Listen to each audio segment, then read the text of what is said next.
এই মাসটা হলো রজব মাস।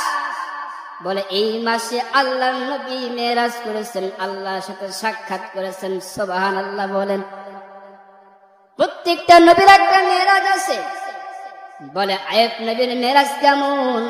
বলে আয়েব নবী কষ্ট করে গেছেন। ঈসা নবীর মেরাজ আছে, মুসা নবীর মেরাজ আছে। এরে আল্লাহর বান্দারা,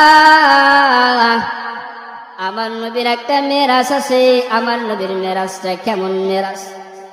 বলে আমার নবী আল্লাহ পাক রব্বুল আলামিন সারা জমিনে আল্লাহর আরশে আজিমে গেছেন, আল্লাহর সাথে সাক্ষাৎ করায় দিয়েছেন।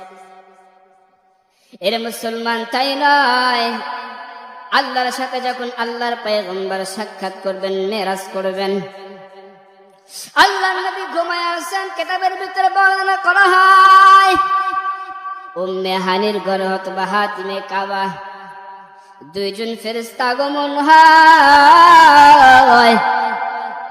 দুইজন ফেরেশতা আসিয়া আল্লাহর নবীর কাছে পায়ের কিনারায় বৈশা গেছেন, পা কিনারা দিচ্ছেন।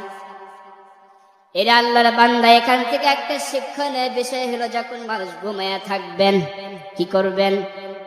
যখন ঘুমায়া থাকবেন তখন ওই মানুষটার পায়ের কাছে নাড়া দেওয়া, তাহলে মানুষটা সজাগ হয়ে যাবে। আর যদি আপনার নাড়া নিয়ে দিয়া কন এ ওঠ ওঠ, দেখবেন ওই মানুষটা ওঠার পরে পাগলের মতো করবে। কথা বলেন ঠিক না ঠিক? এরা আল্লাহর বান্দারা, এখান থেকে একটা শিক্ষা নেয় বিষয়, যখন মানুষ ঘুমিয়ে থাকবে তখন পায়ের কাছে নাড়া দিবা। আল্লাহ নবীর পায়ের কাছে যখন জিবরাইল নাড়া দিলেন, নবী সজাগ হয়ে গেলেন।